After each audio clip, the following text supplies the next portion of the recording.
There's going to be that coaching video for those of you who lead, facilitate, or teach an on-campus small group that's going to be meeting on Sunday, October the 8th. So if that's you, you've got the right video, and hopefully this can be some help for you as you get ready to prepare to do just that. Hey, if you haven't done so already, pause the video for a moment, grab your Bible, grab your something to write with, to take notes with, and also hopefully you've got the lesson there in front of you. You received that in an email yesterday, and so hopefully you got that printed out where you can kind of look at that, or go ahead and get that done. Okay. Hey, what we're going to be doing in this lesson this Sunday, we're going to be focusing on what we're referring to, and of course, what is a biblical term is generosity. And we're going to be looking in the message time in the main room. Brett's going to be teaching from Acts chapter 5. And by the way, I think the lesson you got had that in there wrong. It's Acts chapter, it has 4, but it's actually Acts chapter 5. We're going to be looking at an example of what happened in the early church, especially in regards to two particular individuals. Well, actually 3. We're going to be looking at Ananias and Sapphira. It's a couple there in the church who took some action because of what was happening within the church in general, and so they wanted to join into that. And in doing so, though, we're going to discover some things there about their response, and that was not good, and was a good thing, ended up not being good because of how they responded in that way. And we'll also be looking at the life of a guy named Barnabas. So that's going to be what we're setting that up with. And in this complimentary lesson, we're going to be focusing in on the subject or the topic of generosity. And I think it's something that obviously every one of us can grow in, and something that all of us can be challenged by. So that's what we'll be looking at there. Now, I'm not going to walk you through the lesson per se, as maybe we've done in some of these videos in the past. You've got that. You're probably familiar with the format now. You've got the overview there on page 1. The next page is your introduction. We move into what we call unpacking the biblical text, which kind of gives you a guideline or a guide or kind of an outline for teaching the scriptures, going through those. And you've got your Bible commentary followed up with that application moment, conclusion with the memory verse, and then at the end is the handout that you'll can use in your small group time. So that's kind of what you've got there. You're used to that format. You've got that down by now, I'm sure. But what I want to do is take a few minutes and just talk generally to you in regards to the concept of the biblical concept that we're discussing, and throw out some additional thoughts for you in that regards. And as I said earlier, we're looking at generosity. We're looking at passages from 2 Corinthians chapter 8, first 15 verses, chapter 9, 6 through 8 there. And we're focusing in on those verses because they do help us understand this concept of generosity. You know, generosity, as I've said, is something that I probably in one way or the other we've all struggled with. The reality is that for many of us, if not every one of us, there is a basic selfishness that we have to deal with, where we want, we want to have what we have for us, and sharing it with others is kind of an abnormal thing, so to speak, or a natural thing. And that's why when we become followers of Jesus, God begins to work in our life, and part of the work of the Spirit in us develops that sense of wanting to share and help others and be generous with what God has given us. And so as we think that through in this lesson, that's what I want you to keep in front of you. Specifically in the verses you'll be looking at, the passages there, Paul is going to be talking about a financial offering that is being prepared and being prepared there, and that he's encouraging the Corinthian church to get prepared for when he comes to assist other churches and to help out in different ways there. So in a sense, it's like one ministry is going to be generous with what they have to assist another ministry. And so Paul is speaking in terms of dollars there specifically, but the principles there apply to far more than that. And I think that's something I want us to keep in mind as we go through this lesson, and not get the focus become so much about how much we give financially, though that's a very important aspect of being generous. But to see that generosity is more than just about dollars. It's more than about how much we give. And it's more about an attitude. It's more about how we use what God has given us. And really, with generosity, it comes back to the aspect of stewardship, recognizing that all that we have and all that we have been given and all that we have available to us has been given to us ultimately by God Himself. He is the one who has blessed us with those things. And that as one who has been given a managing or stewardship of those resources, then God expects us, and part of His desire for us is for us to be generous in sharing those with others. And that's where the kind of tension develops there. And we address that aspect there in the lesson material itself there.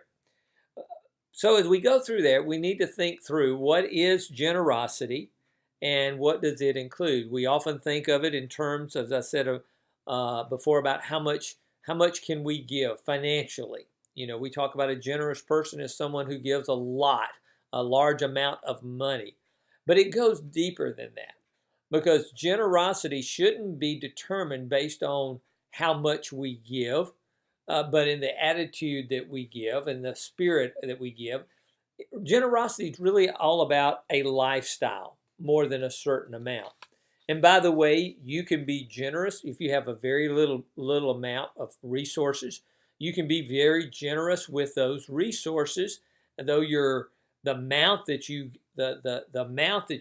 give, or the share of your resources may not be near as much as someone else. But the whole bottom line is it's more about a lifestyle and more about an attitude than it is about a certain amount. And we need to understand, and here I think is the very key thing that you'll see in this lesson, is that generosity is defined and determined by the grace of God. That Jesus is always our standard when we think about generosity. It's not some other person, what they've done, or how much they've given, and so forth. But generosity is based upon who Jesus is and what He has done in our lives. And what motivates us and what moves us to be generous people is that we have been the recipients of the abundant, generous grace of God in our lives. And so generosity is to be that which is determined or looked at, so to speak, by the grace of, in looking at how much grace God has given us. And when we look at it that way, I think we have to realize that there's no reason for any of us not to be generous as well, because we've been the recipient of immeasurable generosity of the grace of God in our lives. So generosity is that too, which flows, as I mentioned before, into every aspect of our life. It's not just money. We need to think, that's what we usually think of first, but generosity has to do with our time, with our energy, with the gift, the abilities we have. And that's why I like to use the word resources, because that covers a lot of different things. And the resources that God has put at our disposal. For some of us, that could be, I think back to a gentleman or guy in my church back in Tuscaloosa, who's one of the most generous people I know. And one of the ways that he shared his generosity was seen is he had some certain resources that in his business of manpower. And he would often share that manpower of those employees, and having those, he would share the manpower of them in the lives of other people and in the ministry of the local church there. So we need to understand that generosity is more than just a dollar figure or dollar amount. Now, I do want to mention one caution here, because we get into this study, and this is some of the tension some of your small group members will maybe begin to experience a little bit, is that in seeking to be generous, we must understand that we cannot neglect the responsibilities that God has given us. What I'm speaking about there is in the responsibilities we have to our own families, and to making sure that we are providing for them in the best way possible, in an adequate way. But I would also say this: we have to also be careful that we do not use that as an excuse to not be generous.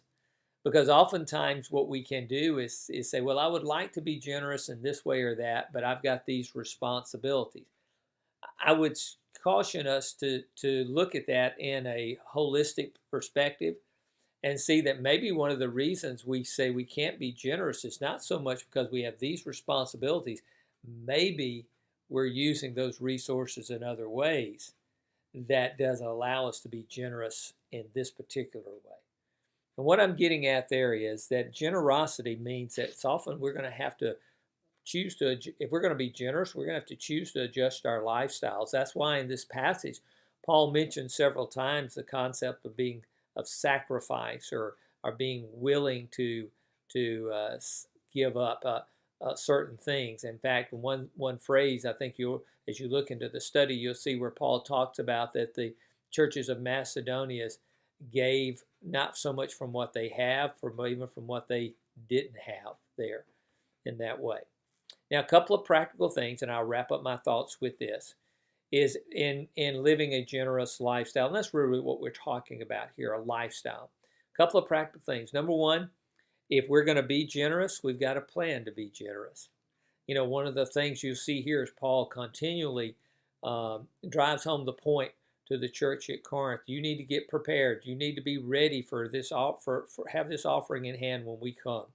And of course, he refers to the example of the Macedonian churches there, but he's really prompting that church at Corinth. If you're going to be generous, you got to prepare to be generous. The second thing is the practical step, I would say, in living a lifestyle of generosity. And by the way, that in being prepared, that means that there may have to be some adjustments that we make in our lifestyle and so forth. The second thing I would say in this area too is just be generous. You know, one of the ways that we develop generosity is by being generous. And as we be generous, we begin to experience, as Paul talked about, the joy that comes from that. And it becomes part of our life. But you have to get started. And I'm not sure what that means for each and every one of us individually. I do think it means oftentimes that we have to, kind of what we talked about last week, we see the opportunities in front of us, and when that opportunity is there, we take advantage of it. We use it for the kingdom.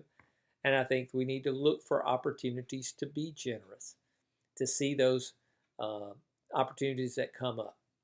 And I think if you'll be looking for them, God will certainly put them in front of you. Hey, have a great time preparing this week. I hope this has helped you some. And we're going to be experimenting with some different formats through these videos just to really be able to encourage you and help you as you prepare every week. I really do appreciate what you do. And I'm very grateful for all of you who are the point people in our on-campus small groups, because as you know, that's a very important aspect of the discipleship process here at Dayspring. Have a great week of preparing, and have even a greater time sharing with your small group. God bless. 'Cause you